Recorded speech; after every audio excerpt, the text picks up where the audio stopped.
Brought to you by Oxyrich. Manikchand Oxyrich, proudly Indian.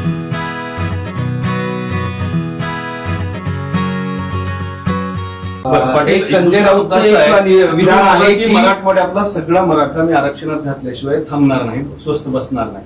म्हणजे मग तुम्ही परवाजी मुंबईत उपोषण केलं, त्यामुळे हा सगळा मराठा समाज आरक्षणात गेलेला नाही का?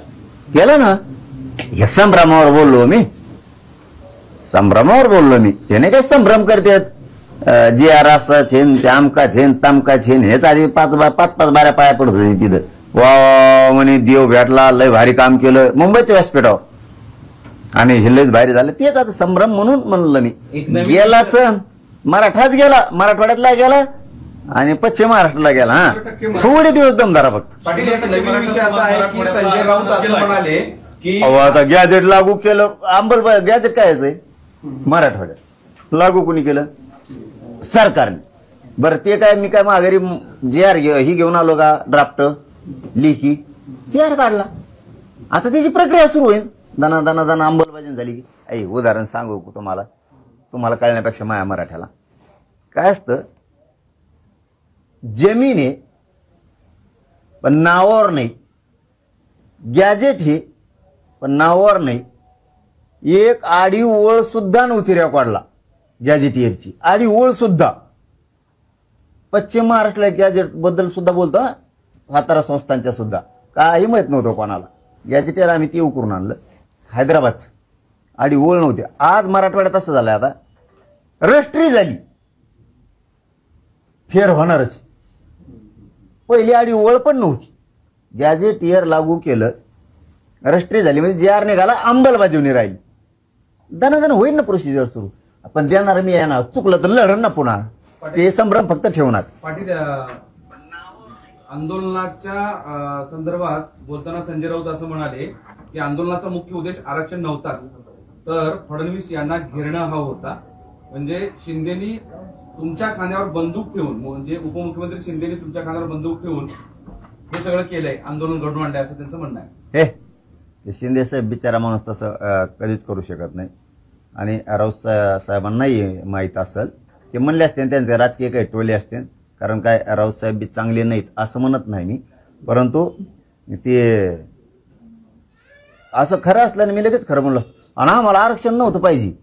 आणि काय म्हणले पुढं, सर आरक्षण नव्हतं पाहिजे, मुंबईत काय करायचं होतं, फडणवीसांना घ्यायचं. हा, फक्त फडणवीसला घ्यायलाच होतं. आम्ही मग आता मुंबईत आम्हाला काय म्हणले होते, पाय ठेवून देणार नाही, उभा राहून देणार नाही. मराठी कशी मुंबईत येतो बघू, एक दिवस परवानगी. मग त्या राग आम्हाला जर तसं करायचं असलं, फडणवीसला ते धुतलं असतं ते वर्ष मागल्यावर. अर्थ असा होतो की तुम्ही शिंदे यांचे आंदोलक हस्तक आहात, असा थेट आरोप होतो. मी काय म्हणलो तुम्हाला, मी मराठ्याचाच फक्त थोडक्यात मी नोकरी, मराठ्याचाच पोरग आहे मी. ना त्या राष्ट्रवादी दोन्हीला, ना दोन्ही काँग्रेसला, ना दोन्ही शिवसेनेला, ना दोन्ही भाजपला मी कोणालाच काही मुजीत नाही कवाच.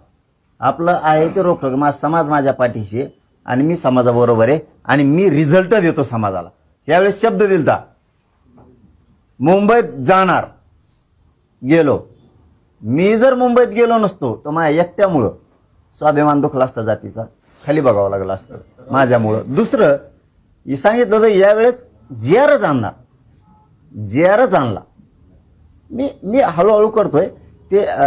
शिंदेचं ऐकून किंवा एकनाथ शिंदे साहेबाचं ऐकून किंवा कोणाचं ऐकून करायचं असतं, तर मग आम्हाला आरक्षण नव्हतं पाहिजे आणि फडणवीसला घेरायचं होतं, तर गेल्याच वर्षावर सुरू केलं असतं जाऊन.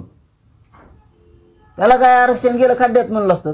मला आरक्षणच पाहिजे. मी हे 2 वर्ष झालं सिद्ध करून दिलंय. मला राजकारण नाही पाहिजे. म्हणजे संजय राऊत तुमच्या एका अर्थाने बदनाम करतात असा अर्थ होतो. नाही, आता ते कोणत्या उद्देशाने म्हणले, मला म्हणले त्यांना काय टोल आणला, मी बाईटच नाही बघितली. परत व्हायचं शिंदेना आणलाय, पण शेवटी तुमच्या खांद्यावर ठेवून असं ते म्हणताय. माझ्या खांद्यावर बंदूक पाहिजे, टप्पर नाही कोणाची, कोणाची मी लावित असतो घोडे. मग राऊतांनी अजून गंभीर आरोप केला, ते म्हणतो जरांगीत समाधानही परतले, याचा अर्थ वाटाघाटी यशस्वी झाल्या असं. मग आता जे आर निघाला ना, जे आर निघाला ना, तिथं का झोपून दंगली करायचं होत्या काय? हे बोलणारे प्राणी मग तुम्हीच लावले काय? हे 2-4 म्हणजे 10 एकर जमीन एखादीची, त्यांनी ती नांगरली. नांगरताना दूषित विचाराचा तिचा माणूस होता. तो म्हणला मस्त नांगरली, तो आता नीट केली, पण बांध बी फोडो ना. म्हणजे का दंगली लावायच्या होत्या काय? जे माझ्या जातीला जे पाहिजे मराठवाड्यातल्या गॅजेटियर लागू करणे, त्याचा JR, सातारा संस्थांचा JR हे घेतलं ना. याच्यापेक्षा काय घेते? तर त्यांच्या वाटाघाटीचा अर्थ वेगळा होता. काय वाटाघाटीचा अर्थ वेगळा होता. सांगा मग जे काय काही ते. काय सांगा ना मग. म्हणजे जे काही त्यांचा अर्थ वेगळा आहे. म्हणजे मग त्यांना वाटाघाटी विचारल्यावर सांगा. तुम्ही त्यांना तुमचे त्यांचं पत्रकार वाक्य असं आहे, नाहीतर ते असं म्हणाले असते ना की त्यांना जे मागणी होती त्यांना न्याय मिळाला असे शब्द वापरले असते किंवा JR. आणि मग काल नाही म्हणले का? शब्द काल म्हणण्यामागचा काल नाही म्हणले का? मनोज जरांगे पाटील समाधानी आहेत, आम्ही समाधानी आहेत सगळे, आणि सगळा मराठा समाज समाधानी. काल नाही म्हणले का राऊत साहेब? पाटील, या आंदोलनाच्या यशानंतर विरोधी पक्षातल्या सगळ्या नेत्यांना चिंता वाटू लागली आहे म्हणून आता हळूहळू असं बोलायला लागलेत का? कारण त्यांना आता राजकारणामध्ये काही विषय राहिले नाहीत किंवा जो मराठा त्यांच्या मागे येईल असं अपेक्षित होतं आंदोलनाच्या माध्यमातून, सरकार विरोधी जाईल असं वाटत होतं, पण ते आता सरकार बरोबर नाही. हा बघ दादा, मी कोणाला वाटतं किंवा कोणाच्या म्हणणं याच्यावर आंदोलन करत नाही. म्हणून तर माझ्या समाजाने मला ओळखलं. मला आरक्षणच पाहिजे. नाही दिल्यावर मी तशी भाषा बोलतो समोरच्या.